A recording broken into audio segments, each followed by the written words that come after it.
बिस्मिल्लाहिर्रहमानिर्रहीम। आज हमारा और आप लोगों का जो चैप्टर है वो है development and ageing. Development and ageing. अगर हम और आप लोग इस चैप्टर के नाम को देख लें तो डेवलपमेंट एंड एजिंग है, लेकिन अगर आप लोग इस चैप्टर को रीडिंग दे दें तो डेवलपमेंट के साथ साथ इन्होंने एक और लफ्ज़ को भी बहुत ज़्यादा लिखा हुआ है और वो है ग्रोथ का लफ्ज़ है, ग्रोथ। इसलिए पुराने कोर्सेज में इस चैप्टर का नाम होता था ग्रोथ एंड डेवलपमेंट, लेकिन आपके कोर्सेज में इस चैप्टर का नाम है डेवलपमेंट एंड एजिंग। लेकिन इस चैप्टर के अंदर फिर भी इन्होंने डेवलपमेंट के साथ साथ ग्रोथ के लफ्ज़ को भी बहुत ज़्यादा मेंशन किया हुआ है, डिस्क्राइब किया हुआ है। इसलिए हम और आप लोग ज़रूर इन दो अल्फाज को डिस्क्राइब करेंगे कि ग्रोथ का मतलब क्या होता है, डेवलपमेंट का मतलब क्या होता है। ये समझना बहुत ज़्यादा ज़रूरी है, क्योंकि ईटा में भी इनमें फ़र्क होता है इन अल्फाज में, और इनके अलावा इस चैप्टर को अगर हम और आप लोग समझेंगे तो उनके लिए भी इन दो अल्फाज का समझना थोड़ा ज़रूरी होता है। सो ग्रोथ और डेवलपमेंट होता क्या है। फॉर एग्ज़ाम्पल, अगर हमारे साथ ये कोई एक सेल है, हमारे साथ कोई एक सेल है और इस सेल को मैं नाम दे रहा हूँ कि ये कोई पेरेंटल सेल है। अगर पेरेंटल सेल है इसमें कोई शक नहीं है, हमारे बॉडी का सेल है तो अंडरस्टूड बात है वो तो फिर डिप्लॉइड होगा, अंडरस्टूड बात है वो तो फिर 2n वाला होगा, अंडरस्टूड बात है उसमें फिर 46 क्रोमोसोम्स भी होंगे। अगर इसके अंदर सेल डिवीजन हो जाए और उस सेल डिवीजन को हम आमतौर पे माइटोसिस ही कहते हैं, ये हो जाए तो फिर तो इससे दो डॉटर सेल हमारे साथ बन जाएंगे। इन डॉटर सेल में क्रोमोसोम का नंबर कितना होगा उतना ही पेरेंटल जैसे होगा, क्योंकि ये तो माइटोसिस है तो फिर ये भी डिप्लॉइड होगा, हाँ ये भी डिप्लॉइड होगा, ये भी 2n वाला होगा, ये भी 2n वाला होगा, इसमें भी 46 क्रोमोसोम्स होंगे, इसमें भी 46 क्रोमोसोम्स होंगे। तो ये बात हम और आप लोग बार बार हम और आप लोगों ने पढ़ ली है कि अगर हमारे साथ पेरेंटल सेल है, हाँ इसके अंदर माइटोसिस हुआ तो दो डॉटर सेल हमारे साथ बन जाएंगे।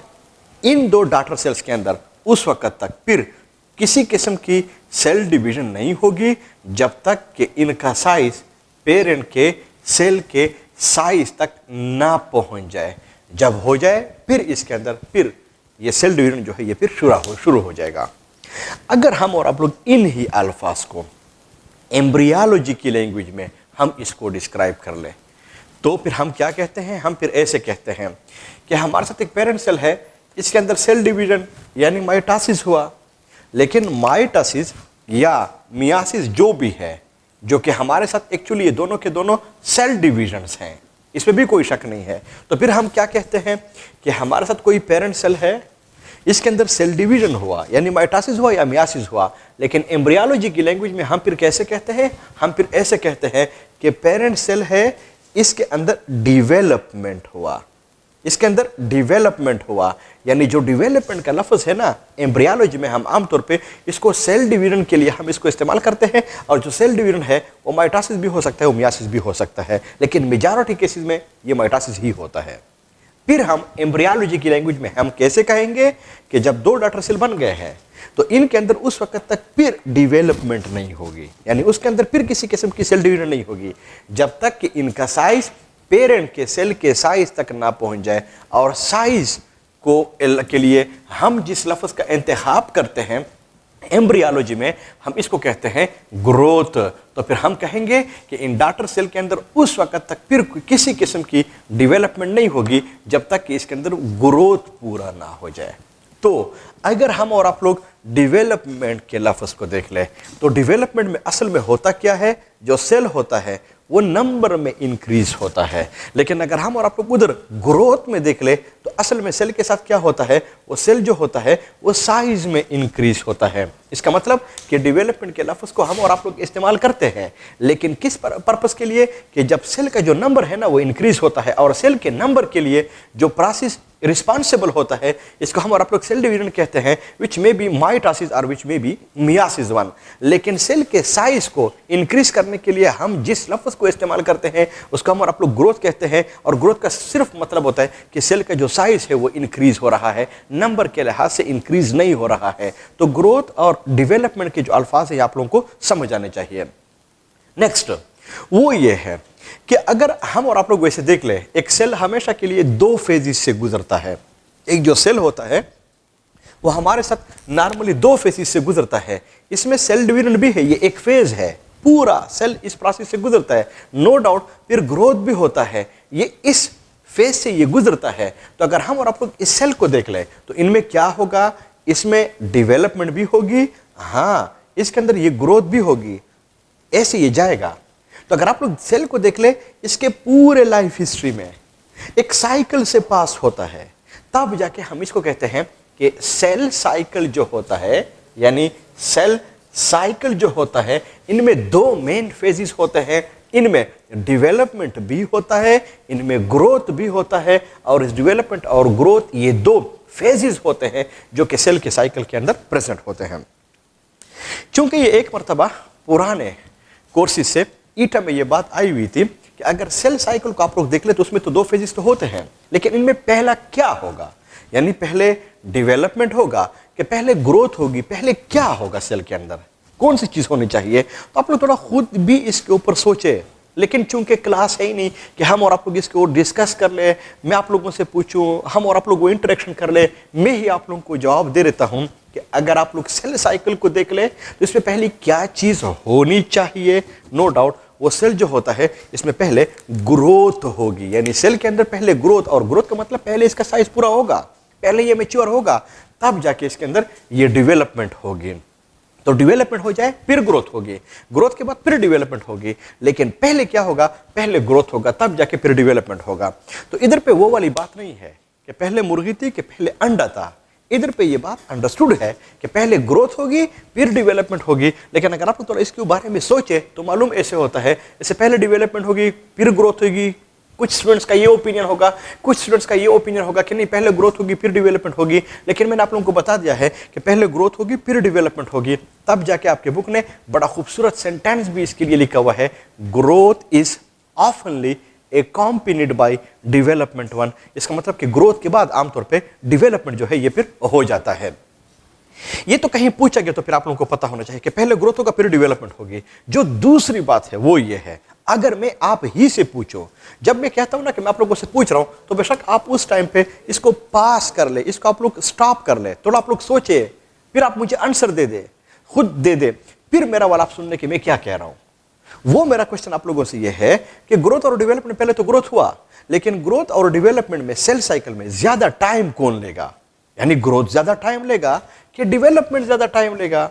इसमें भी कोई शक नहीं है कि जो ग्रोथ होता है ये ज्यादा टाइम लेता है, डेवलपमेंट कम टाइम लेता है। अगर आप लोग ह्यूमन बीइंग में भी देख ले, ग्रोथ बहुत ज्यादा टाइम लेता है, जबकि जो डेवलपमेंट होता है, जब किसी बंदे के फिर बच्चे वगैरह होते हैं, वो फिर बहुत ज्यादा कम टाइम लेता है। इसका मतलब कि अगर आप नंबर में इंक्रीज हो रहे हैं तो वो कम टाइम लेता है, लेकिन जो ग्रोथ होता है ना वो फिर ज्यादा टाइम लेता है। और एक अंदाजे के मुताबिक कि सेल साइकिल में 90% टाइम जो होता है सेल साइकिल का वो ग्रोथ का होता है, जबकि 10% टाइम जो होता है वो फिर डेवलपमेंट का होता है।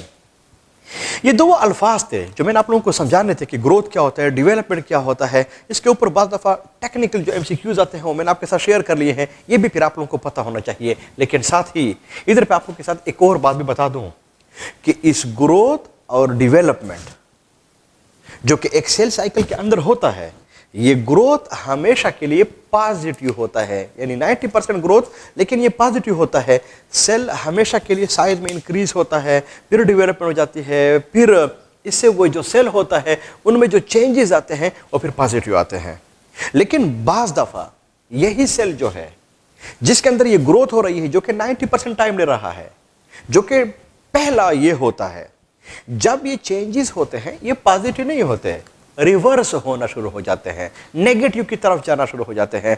पॉजिटिव और नेगेटिव से मेरा मतलब क्या है, पॉजिटिव में वो चीजें बनेंगी सेल के अंदर जो सेल की सर्वाइवल के लिए ज़्यादा जरूरी होंगे, उससे सेल के अंदर जो मेटाबॉलिज्म होगा वो जबरदस्त होगा, A1 होगा। यानी सेल के अंदर जो कुछ भी होता है बड़ा A1 होता है, वो सारी चीजें बनती हैं, इसमें इसका कैरियर बनता है, इसमें इसकी लाइफ बनती है।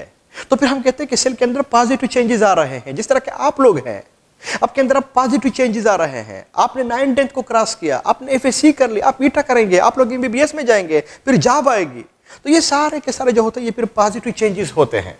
लेकिन एक टाइम आ जाता है कि आप रिटायर्ड हो जाते हैं, तो फिर वही जो आपकी लाइफ होती है रिटायरमेंट के बाद, उसमें नेगेटिव चेंजेस आना शुरू हो जाते हैं, बीमार पड़ना शुरू हो जाते हैं, कुछ और हो जाता है, फाइनेंशियली आप वीक हो जाते हैं, आपके अंदर वो एनर्जी नहीं होती, तो फिर हम कहते हैं कि लाइफ के अंदर नेगेटिव चेंजेस आ रहे हैं। इसी तरह से अगर आप लोग देख ले, सेल के अंदर डेवलपमेंट एंड ग्रोथ है, मैक्सिमम ग्रोथ है, ग्रोथ पॉजिटिव होगा किसी सेल के अंदर, यानी सेल के अंदर वो चीजें बनेगी जिससे वो ठीक होगा, A1 होगा, तो फिर हम कहते हैं कि ग्रोथ पॉजिटिव है, ऊपर की तरफ जा रहा है। लेकिन यही ग्रोथ किसी भी सेल के अंदर नेगेटिव भी शुरू हो जाता है, यानी नेगेटिव में फिर वो इसके अंदर इस तरह के एंजाइम्स बनते हैं, इस तरह के केमिकल्स बनते हैं, इस किस्म के मेटाबॉलिक रिएक्शंस होते हैं कि वो सेल की सर्वाइवल के लिए ठीक नहीं होते, सेल की एक्टिविटी के लिए ठीक नहीं होते, सेल का जो लाइफ टाइम होता है इसको कम कर लेते हैं। तो हम फिर कहते हैं कि सेल के अंदर नेगेटिव ग्रोथ हो रही है, नेगेटिव चेंजेस आ रहे हैं। तो अगर सेल के अंदर जो ग्रोथ है वो कहीं नेगेटिव हो जाए, डिक्लाइन की तरफ शुरू हो जाए, तो फिर हम इसको कहते हैं कि अब इस सेल की एजिंग शुरू हो गई है, ये बूढ़ा हो रहा है।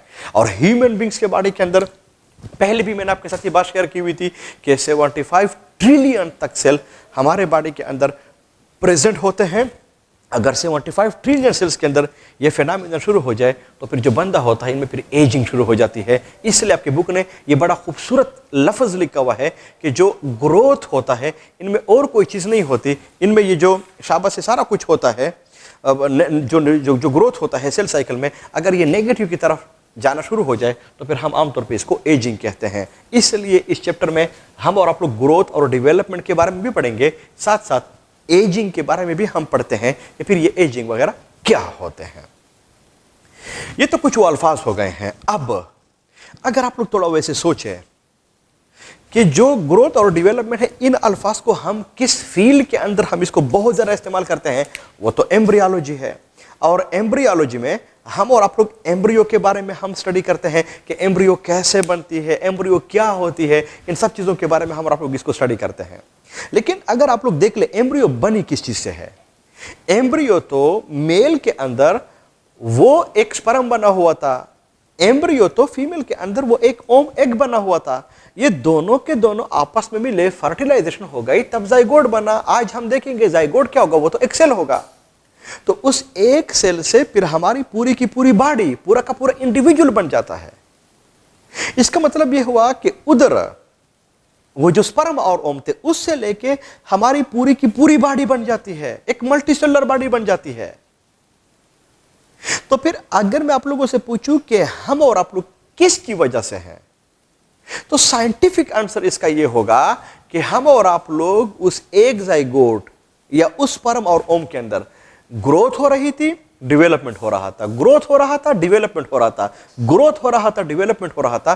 तब जाके उस एक सेल से बहुत ज्यादा सेल भी बन गए हैं और मुख्तलिफ किस्म के सेल भी बन गए हैं, तब जाके एक एम्ब्रियो बने।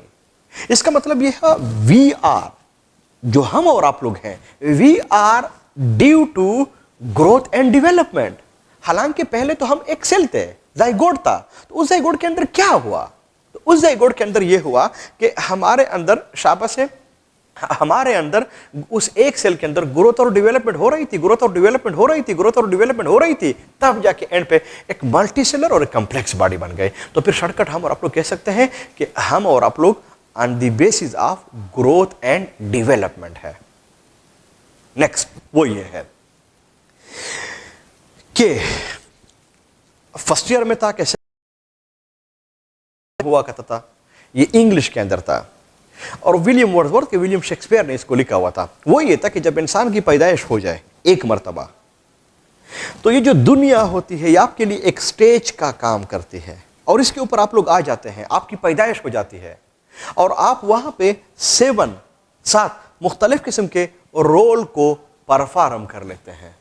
और जब आप 7 रोल को परफॉर्म कर लेते हैं, तब आपकी जो एग्जिस्टेंस होती है, वो एक्टिंग होती है इस दुनिया के ऊपर, वो खत्म हो जाते हैं, तब बंदे की डेथ अकर हो जाती है। इसका मतलब कि जब हमारे और आप लोग की पैदाइश हो जाए, तो फिर हम और आप लोग वो 7 रोल, 7 स्टेजेस को हर एक बंदे इसको क्रॉस करता है, तब जाके ये फिर खत्म हो जाता है। वो 7 स्टेजेस उसने वहां पे डिस्क्राइब किए हुए हैं, हम और आप लोग को डिस्क्राइब करने की जरूरत नहीं है। लेकिन एम्ब्रियोलॉजी के बेस पे जब हमारी और आप लोग की पैदाइश नहीं हुई थी, तो पैदाइश के लिए हम और आप लोग को बनने के लिए भी 7 स्टेजेस चाहिए होते हैं। इसका मतलब कि 7 स्टेजेस के थ्रू हम और आप लोग बन जाते हैं। जब बन जाते हैं, पैदाइश हो जाए, तो फिर वो 7 स्टेजेस हम और आप लोग खत्म कर लेते हैं, क्रॉस कर लेते हैं, तब फिर हम और आप लोग खत्म हो जाते हैं। इसका मतलब कि 7 स्टेजेस हमारे बनने के लिए भी है, और वो 7 स्टेजेस, 7 स्टेजेस वो हमारे पैदाइश के बाद भी होते हैं, जिसकी वजह से फिर हम और आप लोग खत्म हो जाते हैं।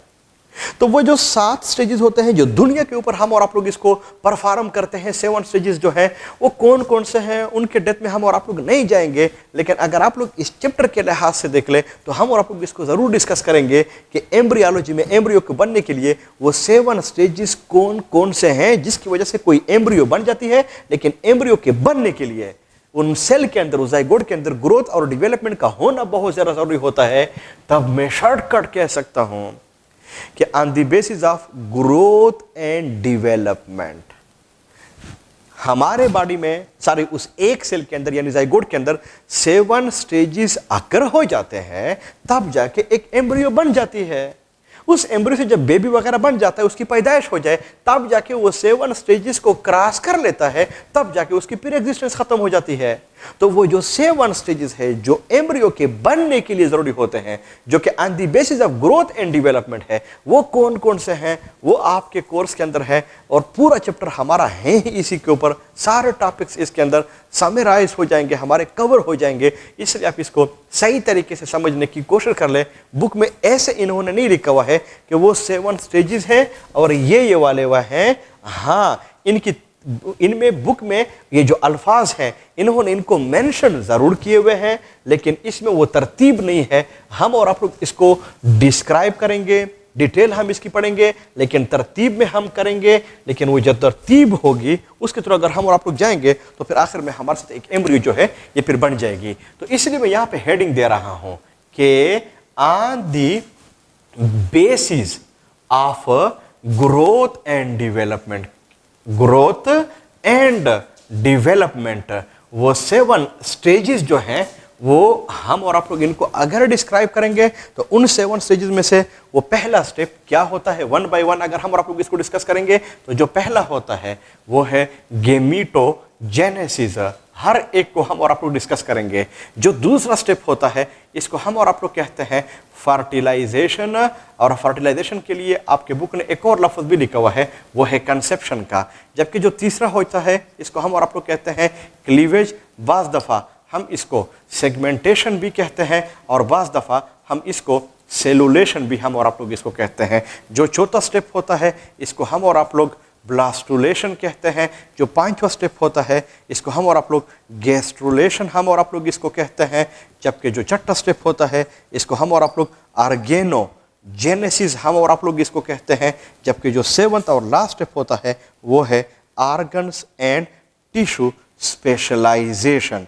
यानी ये 7 स्टेप्स होते हैं जो कि एम्ब्रियो के बनने के लिए ज़रूरी होते हैं। हम और आप लोग 1 बाय 1 हम इसको लेंगे, कोर्स के अंदर हैं भी, ऐसा तरतीब नहीं है, ये तरतीब आपको पता होना चाहिए। 1 बाय 1 हम लेंगे, आखिर में हमारे साथ कोई एम्ब्रियो जो है ये फिर बन जाएगी और इंशाल्लाह इससे हमारा पूरे जितने भी ये टॉपिक्स होंगे मोस्टली हमारे इस चैप्टर के कवर भी हो जाएंगे। गेमेटोजेनेसिस, अगर कहीं मैं आप लोगों से पूछूं कि गेमेटोजेनेसिस का मतलब क्या होता है, तो जो गेमेटोजेनेसिस का जो लफ्ज़ है इसका एक ही मतलब है, वो है फॉर्मेशन ऑफ गेमीट्स। लेकिन ये लफ्ज़ भी आप लोग आपके ज़हन में होना चाहिए कि गेमीट भी बड़ा लफ्ज़ है, मोटा लफ्ज़ है। ये गेमीट्स मेल के अंदर भी होते हैं और इनको हम और आप लोग मेल गेमीट्स कहते हैं, और फीमेल वाले भी होते हैं, इनको हम और आप लोग फिर फीमेल गेमीट्स हम और आप लोग इसको कहते हैं। ये जो मेल के गेमीट्स होते हैं इनको हम और आप लोग सिंपली स्पर्म्स कहते हैं, जबकि जो फीमेल के गेमीट्स होते हैं इनको हम और आप लोग एग या ओम हम और आप लोग इसको कहते हैं। यू नो कि जो स्पर्म होते हैं इसके फॉर्मेशन को, यानी फॉर्मेशन ऑफ स्पर्म्स, इसको हम और आप लोग कहते हैं स्पर्मेटोजेनेसिस। जबकि जो शाबाश है, जबकि जो ओम्स होते हैं, फॉर्मेशन ऑफ एग और ओम जो होता है इसको हम और आप लोग कहते हैं जेनेसिस हम और आप लोग इसको कहते हैं। तो स्पर्म कैसे बनता है, स्पर्मेटोजेनेसिस कैसे होती है, इसकी पूरी डिटेल हम और आप लोगों ने रिप्रोडक्शन चैप्टर के अंदर हम और आप लोगों ने पढ़ी हुई थी। इसकी पूरी डिस्क्राइब करने की जरूरत नहीं पड़ती, लेकिन फॉर्मेशन ऑफ ओम, एग कैसे बनते हैं, इसको भी हम और आप लोगों ने पूरा का पूरा डिस्क्राइब किया हुआ था। कैसे बनता है इनको भी फिर यहाँ पे डिस्क्राइब करने की जरूरत नहीं होती, लेकिन स्पर्म हम और आप लोगों ने पढ़ा हुआ था fish like, tadpole like, body के अंदर 4 मेन पार्ट्स होते हैं, ऐसे होता है। लेकिन वहां पे न्यूक्लियस था, और जो न्यूक्लियस था वो हेप्लाइड था। जो ओम होता है सर्कुलर इन बॉडी, लेकिन जो न्यूक्लियस होता है वो हेप्लाइड इन बॉडी होता है, हेप्लाइड इन नेचर होता है। इसका मतलब कि गैमेटोजेनेसिस में होता क्या है, ये स्टोरी आप लोगों को याद होनी चाहिए। इनको हम और आप लोगों ने पढ़ा हुआ था, लेकिन आखिर में गैमेटोजेनेसिस में मेल्स के अंदर भी गैमीट्स बनते हैं, फीमेल्स के अंदर भी गैमीट्स बनते हैं। जो मेल की गैमीट्स हैं इनको हम और आप लोग स्पर्म्स कहते हैं, जो फीमेल की गैमीट्स हैं इनको हम और आप लोग एग या ओम कहते हैं। लेकिन स्पर्म हो या ओम हो, ये दोनों के दोनों होते हेप्लाइड इन नेचर होते हैं, जिनको मैंने वहां पे बना दिया है। तो अगर मैं फिर आप लोगों से पूछूं कि अगर कोई एम्ब्रियो बनती है तो क्या इसके लिए गैमेटोजेनेसिस का होना जरूरी होता है? बेशक इसमें कोई शक नहीं है, जरूरी भी है, और टॉप पे भी है, फर्स्ट पे भी है, यानी नंबर 1 इसका है। तब जाके ये मैंने इसको डिस्क्राइब कर लिया है, मजीद इसको डिस्क्राइब करने की जरूरत आप लोगों को नहीं पड़ेगी, क्योंकि इसको ऑलरेडी हम और आप लोगों ने डिटेल में पढ़ा हुआ है। जो दूसरा होता है इसको हम आप लोग फर्टिलाइजेशन कहते हैं, कंसेप्शन हम और आप लोग इसको कहते हैं। इसमें होता क्या है, इफ यू रिमेंबर, तो हम और आप लोगों ने ये बात भी पढ़ी हुई थी कि अगर हमारे साथ ये फीमेल का कोई रिप्रोडक्टिव सिस्टम है तो इनमें ये 2 तो ओवेरीज होते हैं ना, राइट ना। यहाँ पे मैं दूसरी वाली भी बना लेता हूँ, यहाँ पे ऐसे ये 2 ओवेरीज होते हैं। तो ये जो है जिसको मैंने बनाया हुआ है, ये तो एक ओवेरी हुई। उस ओवेरी के अंदर अगर आप लोगों को याद हो ओवेरियन फॉलिकल थे, इस तरह से ये ओवेरियन फॉलिकल इसके अंदर प्रेजेंट थे। मैं लिखवा लेता हूँ each and every one is called ovarian follicle. लेकिन अगर आप लोगों को याद हो मैंने बताया हुआ था कि 1.5 लाख 1,50,000 तक ओवेरियन फॉलिकल जो है ये दोनों ओवेरीज के अंदर प्रेजेंट होते हैं, और ये बाय बर्थ यहाँ पे प्रेजेंट होते हैं। फिर हम और आप लोगों ने बात पढ़ी थी कि ओवेरियन फॉलिकल में होता क्या है, फॉलिकल होता है, सेल की एक लेयर होती है, लेकिन उसके अंदर हमारे साथ वो प्राइमरी ओसाइड भी था। अगर आप लोगों को याद हो इसको कलेक्टिवली हम और आप लोगों ने ये बात पढ़ी हुई थी। फिर हम और आप लोगों ने ये बात भी पढ़ी हुई थी कि जब ओवेरियन फॉलिकल के अंदर इसमें वो मियासिस और माइटोसिस, वो पूरी स्टोरी हम और आप लोगों ने पढ़ी हुई थी। तो इधर पे 2 चीजें बन गई थी, एक हमारे साथ सेकेंडरी ओसाइड बना हुआ था, और साथ में एक फर्स्ट पोलर बॉडी भी थी, इफ यू रिमेंबर। तो फिर हम और आप लोगों ने उधर पे पढ़ी हुई थी ये बात कि फीमेल्स के रिप्रोडक्टिव सिस्टम में ये जो एग्स होते हैं, ओम्स होते हैं, जो कि सेकेंडरी ओसाइट होता है, ये फीमेल के बॉडी के मंथली साइकिल में जिस स्टेज पे ये रिलीज होते हैं, यानी जिस स्टेज पे ये निकलते हैं इससे, शाबाश है, वो इसको मैं ब्लैक सा बना रहा हूं और इसको मैं कह रहा हूं कि ये वो सेकेंडरी ओसाइट है, इफ यू रिमेंबर। लेकिन जो सेकेंडरी ओसाइट था, जो मेटाफेज 2 वाला था, ये था हेप्लाइड। ये सारी बातें हम और आप लोगों ने डिस्कस की हुई थी। इसी के साथ पीछे को वो जो फर्स्ट पोलर बॉडी होती है, जो स्मॉल होती है, इसको भी मैंने बना दिया है, ये भी इनके साथ रिलीज हो जाती है, फर्स्ट पोलर बॉडी भी रिलीज हो जाती है। और जो फर्स्ट पोलर बॉडी है, नो डाउट ये भी फिर हेप्लाइड होगी, क्योंकि सारा कुछ इसी से बन जाता है। तो जो कोई चीज इससे निकल गया, ये वाला जो इससे निकल गया है, पीछे जो कोई चीज रह गई, अब हम उसको ओवेरियन फॉलिकल नहीं कहते, उससे तो चीजें निकल गई हैं। अब इस ओवेरियन फॉलिकल को हम फिर नाम चेंज कर लेते हैं, और इसको हम फिर कहते हैं ग्रेफियन या ग्रेफाइन फॉलिकल, हम इसको कहते हैं। इसका मतलब ये हुआ कि ओवेरियन फॉलिकल से ग्रेफाइन फॉलिकल में कन्वर्ट हुआ। तो ओवेरियन फॉलिकल और ग्रेफियन फॉलिकल में फर्क क्या है कि ओवेरियन फॉलिकल में ये सारे जो सेकेंडरी ओसाइट्स थे और जो फर्स्ट पोलर बॉडी थी, ये इसके अंदर प्रेजेंट थी, लेकिन जब ये इनसे निकल गए हैं तो फिर हम इसको ओवेरियन फॉलिकल हम इसको नहीं कहते, इसको हम फिर ग्रेफियन फॉलिकल का लफ्ज जो है ना, फिर हम इसके लिए इस्तेमाल करेंगे। तो ग्रेफियन फॉलिकल के अंदर क्या होगा, कुछ नहीं होगा, ये एम्प्टी इन नेचर होता है। लेकिन ये जो ग्रेफियन फॉलिकल होता है, ये सेक्रेटरी इन नेचर होता है। सेक्रेटरी से मेरा मतलब ये है कि ये ग्लैंडुलर इन नेचर होता है। अंडरस्टूड बात है, ये किसी चीज को तो सीक्रेट करेगा, ग्लैंड का काम कर रहा है, हार्मोन को तो सीक्रेट करेगा, उस हार्मोन को फिर हम और आप लोग कहते हैं एस्ट्रोजीन, हम इसको कहते हैं। इसका मतलब ये हुआ कि जो ग्रेफियन फॉलिकल है, ये जिस हार्मोन को सीक्रेट करना शुरू कर लेता है, उसको हम और आप लोग एस्ट्रोजीन हम इसको कहते हैं। लेकिन अगर आप लोगों को याद हो, हम और आप लोगों ने दो हार्मोन और भी पढ़े हुए थे, एक FSH था जबकि जो दूसरा था वो LH था। FSH के फीमेल के अंदर शाबाश है, दो मेन फंक्शन मैंने आप लोगों को बताए हुए थे। नंबर 1 ये फॉलिकल्स को स्टिमुलेट करता है और नंबर 2 ये एस्ट्रोजन हार्मोन को बनाता है। इसका मतलब ये हुआ कि अगर आप लोगों को FSH हार्मोन याद हो, फॉलिकल को स्टिमुलेट करने का मतलब क्या है, रिप्रोडक्शन चैप्टर के अंदर मैंने आप लोगों को समझाया हुआ था कि जो एंजाइम का कॉम्प्लेक्स बन जाता है उसको ये FSH रिलीज कर लेता है, तब जाके उसके अंदर वो जो मियासिस होता है वो फिर से स्टार्ट हो जाता है। और नंबर 2 अगर आपने देख लिया ये एस्ट्रोजन हार्मोन को भी बनाता है, तो एस्ट्रोजन हार्मोन कौन सीक्रेट करता है, वो तो ग्रेफाइन फॉलिकल करता है। और ग्रेफाइन फॉलिकल किससे बना हुआ है, वो तो ओवेरियन फॉलिकल से बना हुआ है। लेकिन ओवेरियन फॉलिकल क्या एस्ट्रोजन को सीक्रेट करता है, नहीं करता। इसका मतलब यह हुआ कि फिर हम ऐसे कह सकते हैं कि FSH का दूसरा फंक्शन यह है कि ये ओवेरियन फॉलिकल को ग्रेफियन फॉलिकल में कन्वर्ट कर लेता है। बड़ा ही खूबसूरत इसके अंदर ये MCQ हमारे साथ बन जाता है। कहीं पूछा गया कि ओवेरियन फॉलिकल को ग्रेफाइन फॉलिकल या ग्रेफियन फॉलिकल में इसको कौन कन्वर्ट करता है, तो ये कोई एक्चुअली और नहीं होता, ये FSH ही होता है। और ये फिर एस्ट्रोजन हार्मोन को सीक्रेट करना शुरू कर लेते हैं। एस्ट्रोजन हार्मोन्स के फंक्शन क्या है मैंने बताए हुए थे, ये सेकेंडरी सेक्सुअल कैरेक्टर फीमेल्स के अंदर इनको ये कंट्रोल करते हैं। लेकिन अगर आप लोग एस्ट्रोजन को वैसे देख लें, ग्रेफियन फॉलिकल सीक्रेट करता है। ग्रेफियन फॉलिकल बना हुआ है ओवेरियन फॉलिकल से, लेकिन ये ग्रेफियन फॉलिकल प्रेजेंट कहां पे है, वो ओवेरी के अंदर है। इसका मतलब कि जो ओवेरी है वो इसने एक हार्मोन को सीक्रेट करना भी शुरू किया, जिसको हम और आप लोग एस्ट्रोजन हम इसको कहते हैं। एस्ट्रोजन का सिर्फ और सिर्फ ये फंक्शन नहीं है कि ये सेकेंडरी सेक्सुअल कैरेक्टर्स को भी कंट्रोल करेगा, सिर्फ ये नहीं है। मैंने उधर आप लोगों को बताया था कि इसके कुछ और फंक्शन भी इधर पे आ जाएंगे। उन फंक्शन में से क्या क्या है कि जो एस्ट्रोजन होता हार्मोन होता है जो कि यहाँ पे बनना शुरू हो जाता है, वो इधर ओवेरी से नीचे यूट्रस को आता है। ये हार्मोन नीचे यूट्रस को आता है और यूट्रस के अंदर यू नो के वहाँ पे 3 लेयर्स होते हैं, इपीमीट्रियम यानी पेरीमीट्रियम जिसको हम आप लोग कहते हैं, मायोमीट्रियम है, एंडोमीट्रियम है। नाम से जाहिर है पीरी या इपीमीट्रियम ये बाहर की तरफ होता है, मायो मिडल वाला दरमियान में प्रेजेंट होता है, एंडोमीट्रियम अंदर की तरफ प्रेजेंट होता है। तो जो अंदर वाला होता है वहां पे जो एंडोमीट्रियम होता है वहां पे फिर 2 सब लेयर्स होते हैं। इनमें से एक को हम और आप लोग बेसल कहते हैं, दूसरे को हम फिर फंक्शनल कहते हैं। ये अल्फाज आपके कोर्स के अंदर भी हैं, तो आमतौर पे मैं स्टूडेंट्स को कहता भी हूं कि प्लीज़ आप इसको ईटर में भी और इस टेक्स्ट बुक के अंदर भी बेसल के लफ्ज़ को कहीं आप लोग बेस कंसिडर ना कर ले और फंक्शनल को आप लोग कहीं इंग्लिश के लफ्ज़ फंक्शन आप लोग इसको कंसिडर ना कर ले कि ये फंक्शनल है, बल्कि ये मेडिकल साइंस के टर्म्स है। और बेसल ये लेयर है, सेल का एक लेयर होता है, और फंक्शनल ये भी एक सेल का एक लेयर होता है। लेकिन चूंकि बेसल लेयर बेस में होता है, अंदर की तरफ होता है, तब जाके हम इसको बेसल, लेकिन फंक्शनल लेयर चूंकि इसके ऊपर प्रेजेंट होता है तब जाके हम इसको फंक्शनल लेयर हम इसको कहते हैं।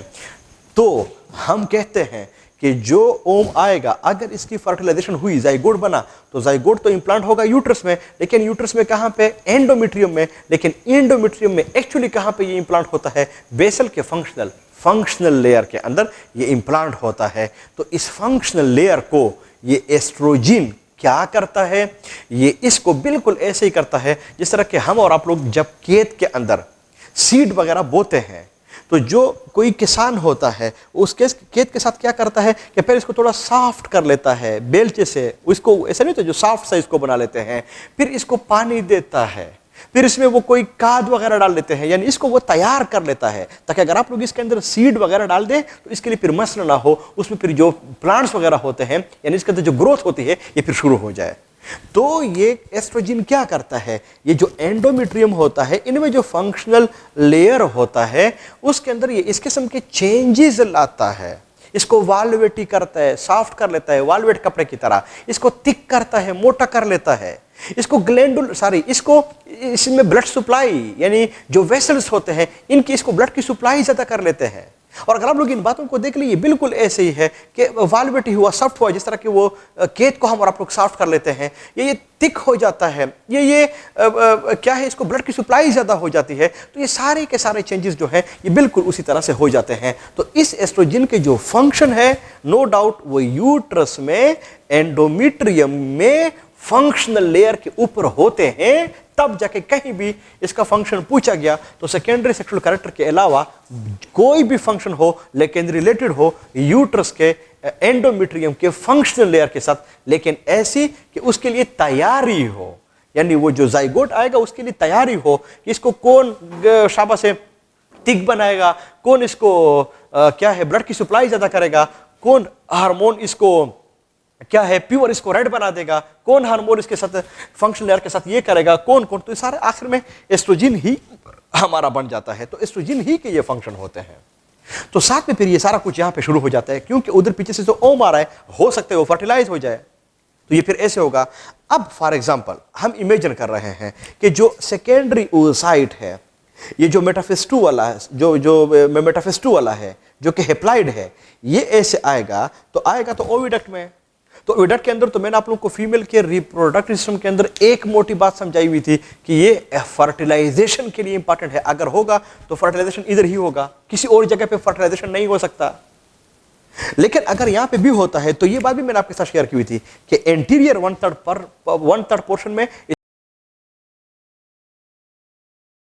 पोस्टीरियर में और कम होते हैं, लेकिन एक मर्तबा वो एग ये वाला सेकेंडरी oocyte यूट्रस को पहुंच गया, अगर इधर पे स्पर्म अवेलेबल भी है, फिर भी इनके अंदर वो जो फर्टिलाइजेशन होती है ये फिर पॉसिबल नहीं होती, ये नहीं हो सकता। यहां पे वो चांसेस बिल्कुल जीरो हो जाते हैं। लेकिन अगर मेल और फीमेल के बीच में, मैं उस केस को डिस्क्राइब कर रहा हूं, इस टाइम पे मीटिंग हुई है, अगर मीटिंग हुई है तो फिर जो मेल्स होते हैं वो तो फीमेल के बॉडी के अंदर जहां पे स्पर्म्स को छोड़ता है वो तो यूट्रस से पहले छोड़ देता है। तो मैंने आपके साथ ये बात शेयर की हुई थी कि स्पर्म फॉर एग्जांपल वो तो यहां पे अवेलेबल है, मेल तो इसको इसके फीमेल के बॉडी के अंदर इसको यहां पे छोड़ देता है, लेकिन जो स्पर्म है इसके अंदर जो मोबिलिटी है, मोटिलिटी है, वो बार बार आप लोगों को बता रहा हूं कि वो तो स्विमिंग है, और जो स्विमिंग है बार बार बता रहा हूं कि वो अपस्ट्रीम होगा, बहाव के उल्टा होगा। इसका मतलब ये हुआ कि स्पर्म इधर से ऊपर की तरफ जाएंगे, अपस्ट्रीम होगा, ऊपर की तरफ जाएंगे।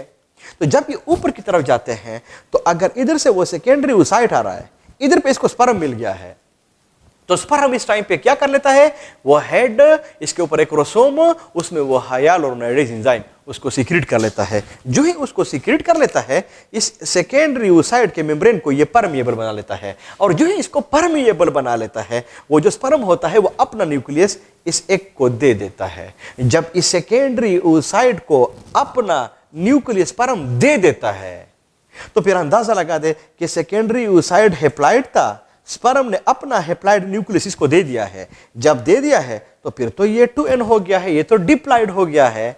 अब ये जो डिप्लॉइड एग होता है, शाबाश है, इसको अब हम कहते हैं कि ये एग है, इसको अब हम कहते हैं कि ये शाबाश है ओम है, लेकिन जो एग है ओम है वो फर्टिलाइज्ड है, फर्टिलाइज हुआ है। तो जो फर्टिलाइज एग होता है, इसके लिए मेडिकल साइंस में हम जो लफ्ज इस्तेमाल करते हैं वो है जाइगोट। तो याद रख ले, जाइगोट क्या होगा, वो डिप्लॉइड होगा, लेकिन जाइगोट है क्या, वो एक्चुअली फर्टिलाइज ओम है और कोई चीज नहीं है। इसलिए जाइगोट का दूसरा नाम फर्टिलाइज ओम भी हो जाता है या फर्टिलाइज एग भी हो जाता है। तो एमसीक्यू में जाइगोट और फर्टिलाइज ओम का कॉन्सेप्ट एक है, लेकिन याद रख ले कि जो फर्टिलाइज ओम का लफ्ज मैंने इस्तेमाल कर लिया है, इससे मिलता जुलता लफ्ज आपको उधर पे अनफर्टिलाइज ओम का भी आप लोगों को इस्तेमाल कर सकते हैं। लेकिन अनफर्टिलाइज ओम मीन्स कि फर्टिलाइज नहीं हुआ है, तो वो सेकेंडरी oocyte होगा, और जो सेकेंडरी oocyte होता है वो फिर हेप्लॉइड होता है। इसका मतलब कि ओम का जो लफ्ज है, एक का जो लफ्ज है, वो दो तरह का हम इस्तेमाल करते हैं,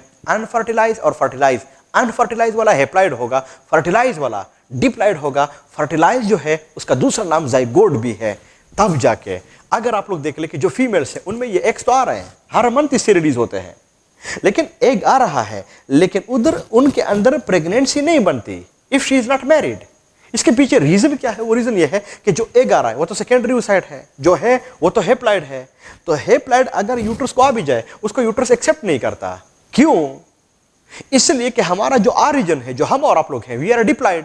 तो अगर हेप्लॉइड एग को उसने एक्सेप्ट किया, प्रेगनेंसी बनी, तो जो बेबी बनेगा, जो एम्ब्रियो बनेगी, वो तो फिर डिप्लॉइड नहीं होगी, वो तो हेप्लॉइड होगी। इसलिए यूट्रस के अंदर ये कमाल है, ये जेनेटिकली होता है। तब ये जो सेकेंडरी oocyte है, हेप्लॉइड है, तो फिर तो इसको यूट्रस एक्सेप्ट नहीं करेगा। डिप्लॉइड हुआ यानी जाइगोट बना या फर्टिलाइज ओम बना, तब जाके इसको यूट्रस एक्सेप्ट भी कर लेगा। तो हम और आपको पहले इस केस को हम डिस्कस करेंगे कि अगर ये फर्टिलाइज ओम है तो फिर इनके साथ क्या होगा। मैंने अनफर्टिलाइज ओम को फिलहाल मैं इसको डिस्कस नहीं कर रहा हूं, वो फिर आसान है, वो फिर हमें पता चल जाएगा कि फिर क्या होगा। तो जो फर्टिलाइज ओम है वो इधर पे आ रहा है, लेकिन फर्टिलाइजेशन होगा कहां पे? ओविडक्ट के अंदर। ओविडक्ट में कहां पे होगा? इंटीरियर 1/3 पोर्शन में। लेकिन फर्टिलाइजेशन का रिजल्ट क्या होगा? कोई और नहीं होगा, वो जाइगोट होगा, वो फर्टिलाइज ओम होगा। लेकिन जाइगोट है क्या? वो डिप्लॉयड है। वो हो क्या? वो शाबाश से वो 2n वाला है, वहां पे 46 क्रोमोसोम्स होंगे। इसलिए मैं ग्रीन मार्कर से आपको बता देता हूं, ऐसे लाइन लगा लेता हूं कि जो फर्टिलाइजेशन है इसका जो एंड प्रोडक्ट हुआ वो जाइगोट हुआ, या जाइगोट का दूसरा नाम फर्टिलाइज्ड ओम या एग हुआ। और नो डाउट ये होगा क्या? ये 2n होगा, इसमें 46 क्रोमोसोम्स होंगे और ये होगा भी डिप्लॉयड। ये पॉइंट्स आपके ज़हन में होने चाहिए। तब जाके ये बाद दफा एमसीक्यूज के अंदर इस तरह की बात पूछ लेते हैं कि गेमेटोजेनेसिस का एंड प्रोडक्ट क्या है? गेमीट। गेमेटोजेनेसिस के कितने टाइप्स होते हैं? 2। कौन कौन से? स्पर्मेटोजेनेसिस और oogenesis। या बाद दफा ये बात फिर पूछी जाती है, ये बाद दफा बात कि जो फर्टिलाइजेशन है, कंसेप्शन है, ये फीमेल के रिप्रोडक्टिव सिस्टम में कहां पे होता है? तो फिर ये ओविडक्ट होगा, फैलोपियन ट्यूब होगा। लेकिन बाद दफा पूछा था कि ये कहां पे होगा? तो ओविडक्ट में कहां पे होगा? Interior 1/3 portion. कहीं पूछा जाता है कि फर्टिलाइजेशन कंसेप्शन में का एंड प्रोडक्ट क्या है? तो वो जाइगोट होगा, वो फर्टिलाइज ओम होगा। जो फर्टिलाइज ओम है ये डिप्लॉयड होगा कि हैप्लॉयड होगा? ये डिप्लॉयड होगा। तो ये पॉइंट्स आपके ज़हन में होने चाहिए। लेकिन याद रख ले कि जो फर्टिलाइजेशन है ना, ये इस ओविडक्ट के अंदर ही होता है, किसी और जगह पे ये होता नहीं है। अब होगा क्या इस फर्टिलाइजेशन ओम के साथ? कि जो फर्टिलाइजेशन ओम है, इसके बाद तो फिर ये अंडरस्टूड बात है, एक सेल तो हमारे साथ बन गया है, इस एक सेल से बहुत ज्यादा सेल फिर बनेंगे। और अगर बहुत ज्यादा सेल बनेंगे, क्योंकि जाइगोट तो एक सेल है, हमारी जो बॉडी है वो तो मल्टी सेलुलर है, तो अगर बहुत ज्यादा सेल इससे बनेंगे तो इसके लिए तो हमें सेल डिवीजन की जरूरत पड़ेगी ना। तो ये बात हम और आप लोगों ने पहले भी पढ़ी हुई थी, फिर भी बता देता हूं कि जो सेल डिवीजन है वो तो फिर हमारे साथ दो तरह का है। एक तो हम और आप लोग माइटोसिस कहते हैं, दूसरे को हम और आप लोग मियासिस कहते हैं। तो अगर मैं पूछूं कि हमारे साथ ये जाइगोट है, इसमें न्यूक्लियस है, वो डिप्लॉयड है, 2n वाला है, तो इसके अंदर जो सेल डिवीजन होगा माइटोसिस के मियासिस, नो डाउट माइटोसिस। तो जो माइटोसिस होगा इनमें क्या होगा? इनसे तो दो सेल तो बनेंगे ना।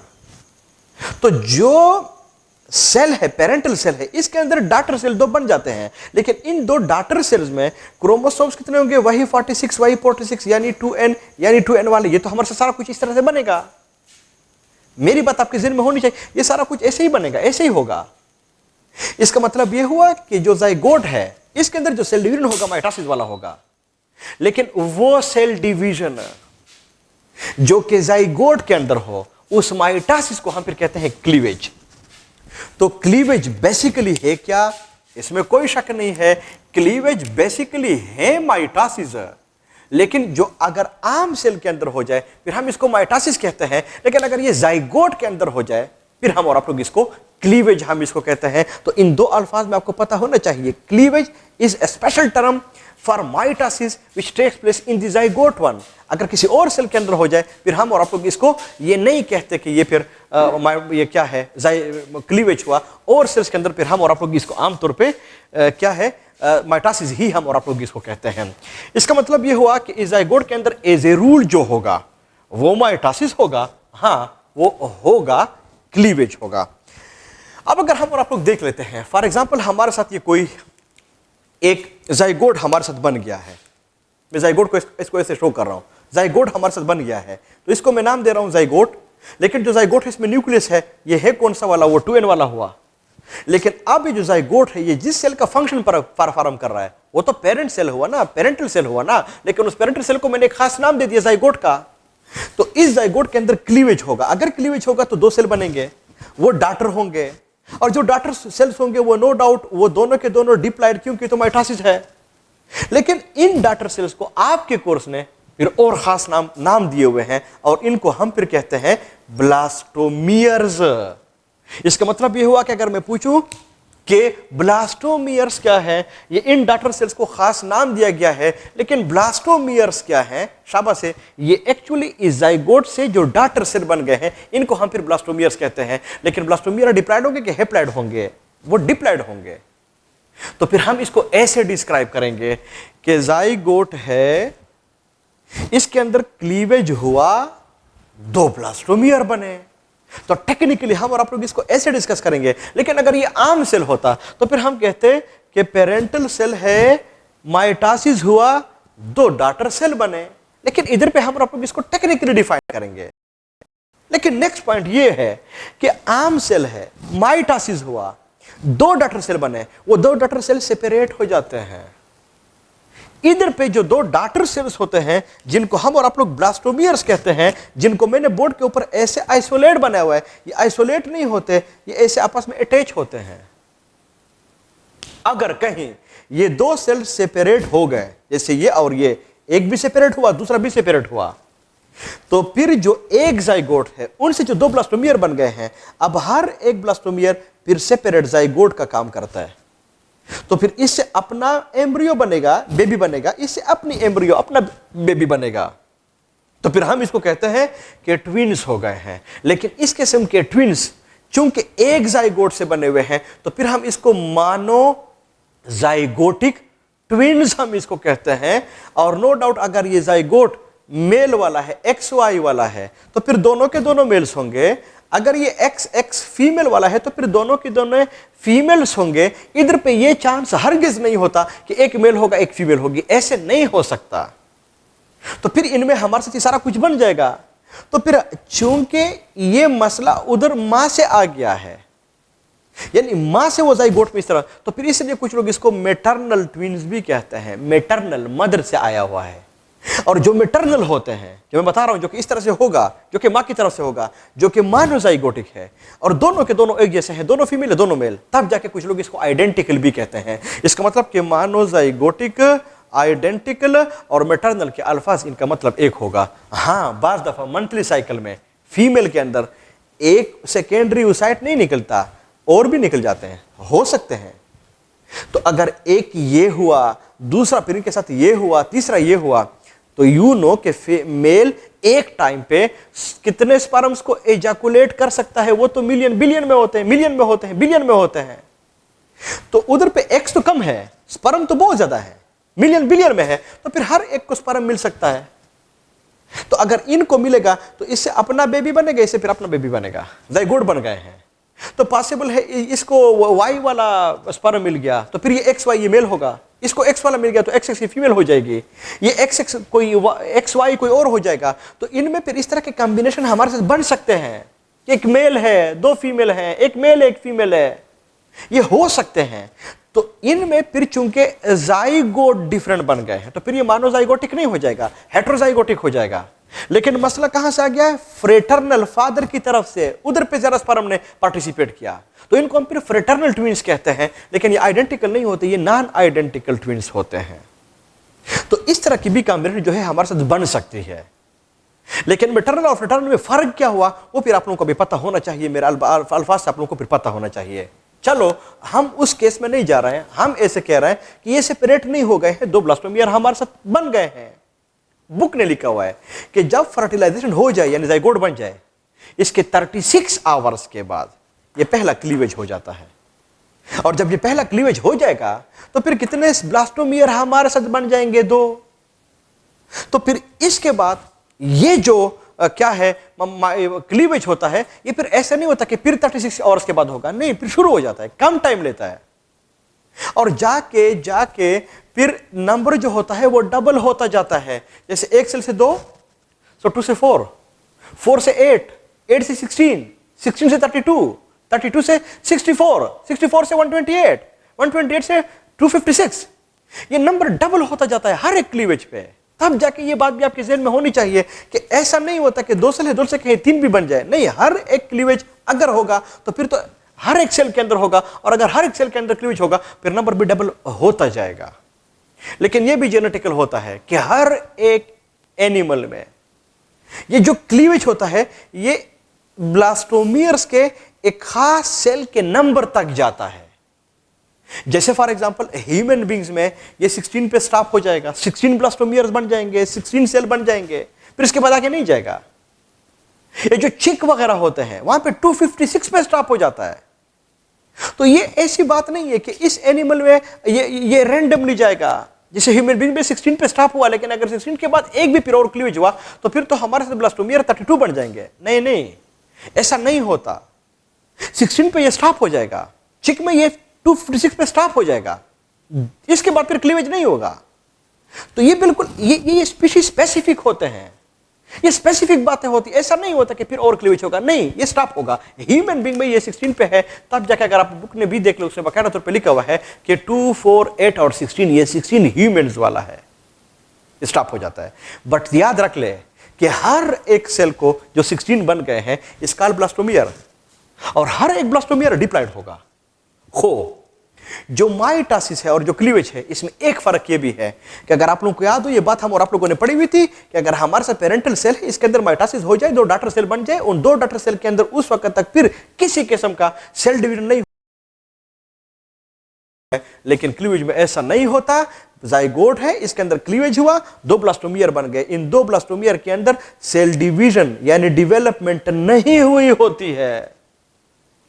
सारी इस जाइगोट के अंदर ग्रोथ जो है वो पूरा नहीं हुआ होता है कि उसके अंदर फिर क्लीवेज हो जाता है। इसका मतलब यह हुआ कि क्लीवेज में डेवलपमेंट की जो रेशो है, स्पीड है, वो तेज है, ग्रोथ स्लो है।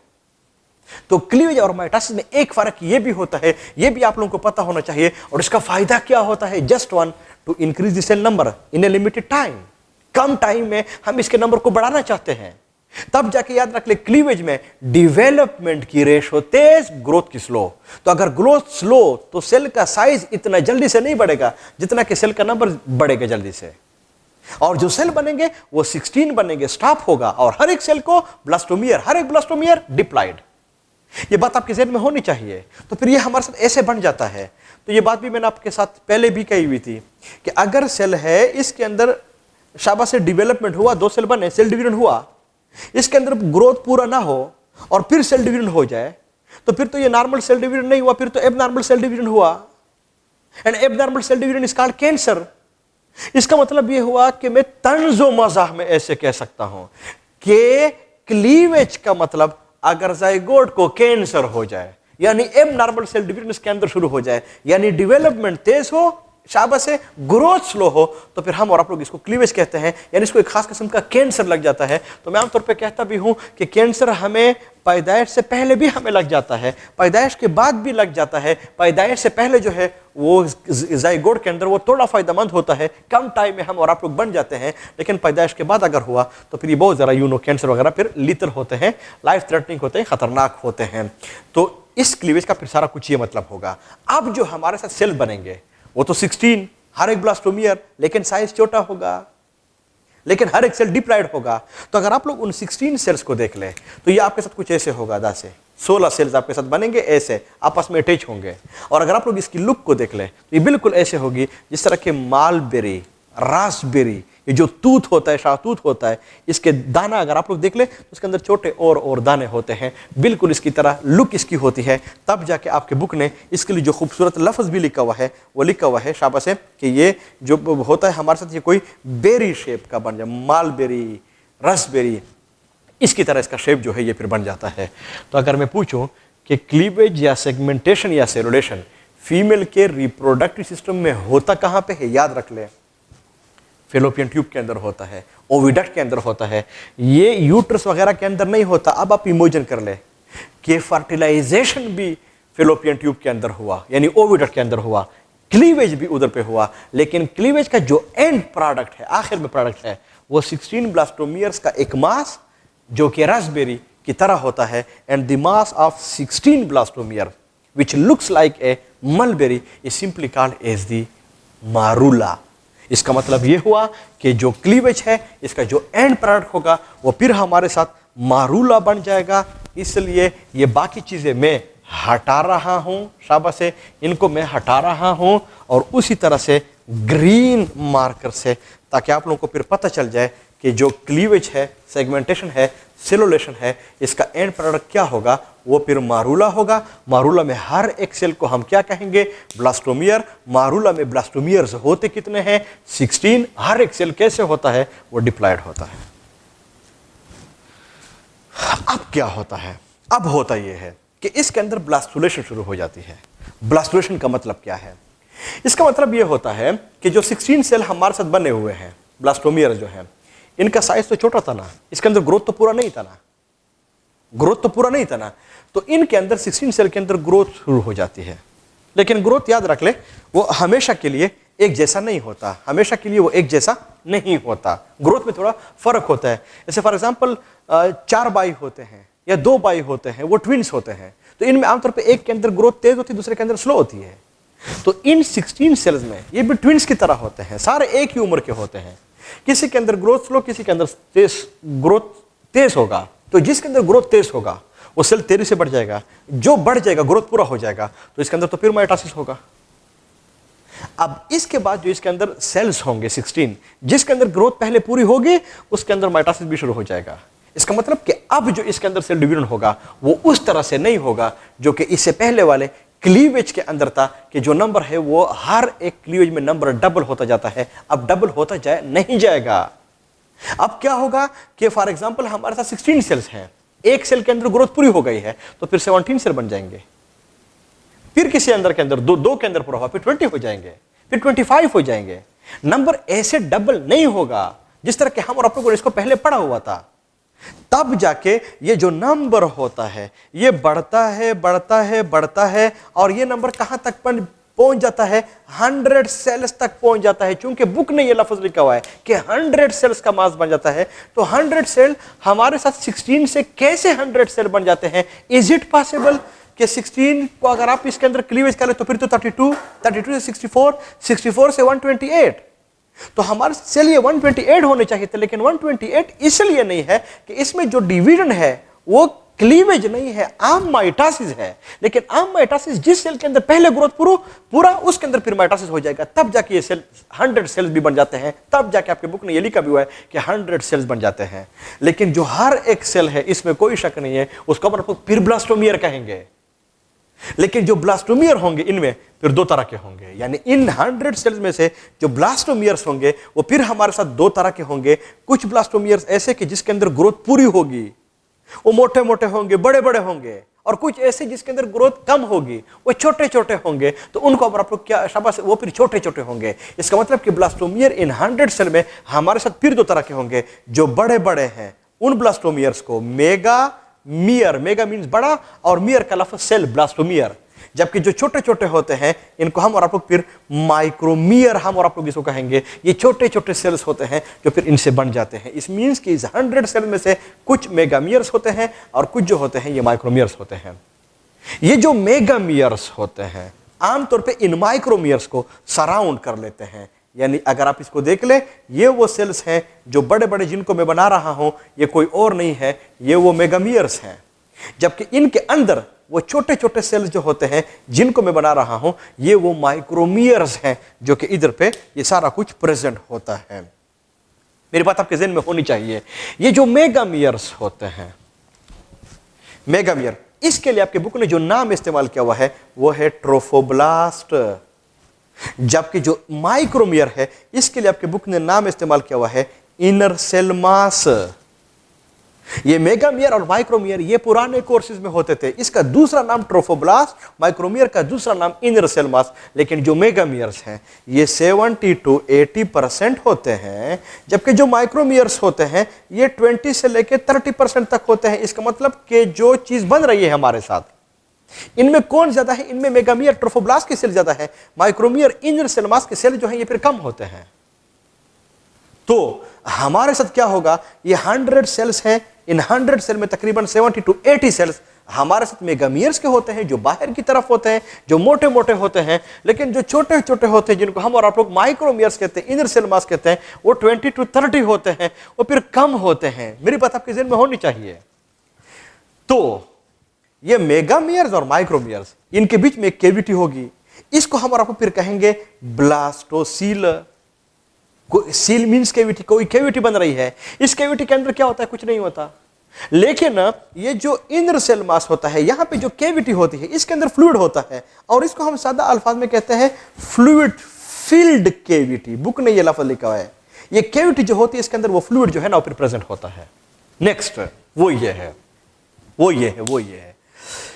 कि जो कोई चीज हमारे साथ बन रही है, ये भी याद रख ले, ये भी सारा का सारा इस ओविडक्ट के अंदर हो रहा है। अब अंदाजा लगा दे कि फर्टिलाइजेशन भी ओविडक्ट के अंदर हुआ, क्लीवेज भी, जो मारूला है वो भी इधर पे हुआ, जो ब्लास्टुलेशन है वो भी इधर ही हो रहा है। तो ये सारे स्टेप्स इधर पे होते हैं। तो फिर ये सारा कुछ बन जाएगा। इस दौरान ये कोई चीज जो बन रही है वो तो नीचे मूवमेंट भी कर रहा है, वो तो नीचे यूट्रस को भी आ रहा है, तो इसके अंदर तो इतने सेल्स प्रेजेंट होते हैं। तो कहीं ऐसा ना हो जाए, कहीं ऐसा ना हो जाए कि जब ये 100 सेल का मास इधर नीचे यूट्रस को आए, और यूट्रस में ये बिल्कुल जब आता है तो बिल्कुल ऐसा आता है जिस तरह के बाल होता है, और बाल को आप लोग फेंक दे और जो ही आ जाए वो जमीन के ऊपर वो टपका सा जो मारता है, तो बिल्कुल ऐसे ही जब ये बाल की तरह कोई चीज इधर यूट्रस को आएगा, तो यूट्रस तो बड़ी चीज है, उसके अंदर आएगा तो उधर पे ये टपका मार सकता है। जो ही वो टपका मारेगा तो फिर जो 100 सेल्स है ये तो फिर सेपरेट हो सकते हैं। अगर सेपरेट हुआ तो फिर तो अंडरस्टूड बात है, तो फिर तो अंडरस्टूड बात है कि इसमें ये तो फिर अंडरस्टूड बात है, अंडरस्टूड बात है इसमें फिर अंडरस्टूड बात है कि ये जो सेल्स होते हैं, जो सेल्स होते हैं, अगर ये डिस्ट्रॉय हो गए तो फिर तो सब चीजों को ये जो प्रेगनेंसी होगी ये फिर नहीं बन सकती, ये तो फिर खत्म हो जाएगा, एम्ब्रियो फिर नहीं बन सकती। इन अदर वर्ड्स, अगर एम्ब्रियो नहीं भी बने, पॉसिबिलिटी है कि हर एक सेल ब्लास्टोमियर है वो फिर जाइगोट का फंक्शन परफॉर्म कर ले, तो फिर यहां पे मसले क्रिएट होते हैं। तो कुदरत ने क्या किया हुआ है ताकि कहीं ये डिस्ट्रॉय ही ना हो जाए, इसके ऊपर सेल्स की जो एक लेयर होती है वो इसके ऊपर बना लेता है, ऐसे सेल की एक लेयर। और उस लेयर का फायदा क्या होता है कि इन 100 सेल्स को कंपैक्ट कर लेता है, ताकि कहीं वो अगर वो टपका भी मारे वो सेपरेट ना हो जाए, वो डिस्पर्स ना हो जाए। इस मेम्ब्रेन को आपके बुक ने लिखा हुआ है जोना पेलास्यूडा। और जोना पेलास्यूडा है क्या? कहीं अगर आप लोग आम हैंस के एग्स को देख ले, आप लोग इसको बॉयल कर ले, तो इसके ऊपर एक शेल होता है सख्त सा, वो हम और आप लोग हटा देते हैं। वो शेल के नीचे एक मेम्ब्रेन होता है, बारीक सी पर्दा होता है, उसको हम और आप लोग शेल मेम्ब्रेन कहते हैं। वो शेल मेम्ब्रेन को मेडिकल साइंस में हम इसको जोना पेलास्यूडा हम इसको कहते हैं। और इसका फंक्शन क्या होता है? ये इन सब सेल्स को कंपैक्ट करता है। पर इस जोना पेलास्यूडा को बनाता कौन है? Graafian follicle. तो ग्रेफियन फॉलिकल ने हमारे साथ दो काम कर लिए हैं, एक उसने एस्ट्रोजन को भी सीक्रेट कर लिया है, साथ में उसने जोना और पेलास्यूडा को भी उसने बना दिया है। लेकिन एस्ट्रोजन के फंक्शन क्या है वो मैंने आपके साथ शेयर कर लिए हैं। जोना पेलास्यूडा कर लेगा, मेरी बात आपके ज़हन में होनी चाहिए। नेक्स्ट, जब ये बन जाता है तो फिर तो अंडरस्टूड बात है, ये जो भी कोई चीज होगी ये तो फिर आखिर में यूट्रस को पहुंचेगी। लेकिन जो कोई चीज बन जाती है, जो कोई चीज बन जाती है उसको हम इस चीज को हम और आप लोग कहेंगे ब्लास्टूला या ब्लास्टोसिस्ट। और जो ब्लास्टूला है या ब्लास्टोसिस्ट है ये क्या है? हम और आप लोग कह सकते हैं कि ब्लास्टुलेशन का जो एंड होगा इसको हम और आप लोग ब्लास्टूला या फिर हम और आप लोग इसको ब्लास्टोसिस्ट हम और आप लोग कहेंगे। और ब्लास्टोसिस्ट ये ग्रीक वर्ड है, ग्रीक वर्ड है, और इसका मतलब होता है sprouting. And you know sprouting क्या होता है? सीड को जब आप लोग खेत के अंदर लगा दे तो उसके अंदर स्प्राउटिंग, वो फूलना शुरू हो जाता है, उसमें ब्रेकिंग शुरू हो जाती है। अब हम देखेंगे कि इस ब्लास्टूला से ये ब्लास्टूला या ब्लास्टोसिस्ट की कैसे स्प्राउटिंग हो जाती है, कैसे चीजें इससे बन जाती है। लेकिन कहीं पूछा गया ब्लास्टुलेशन का एंड प्रोडक्ट क्या है, वो फिर ब्लास्टूला है, वो फिर ब्लास्टोसिस्ट है। और ब्लास्टूला या ब्लास्टोसिस्ट का टिपिकल स्ट्रक्चर ऐसे होता है कि जोना पेलास्यूडा होगा, फिर इसके बाद मेगामियर्स होंगे, फिर इसके बाद माइक्रोमियर्स होंगे। वो टिपिकल नाम भी मैंने आपके साथ शेयर कर लिए हैं।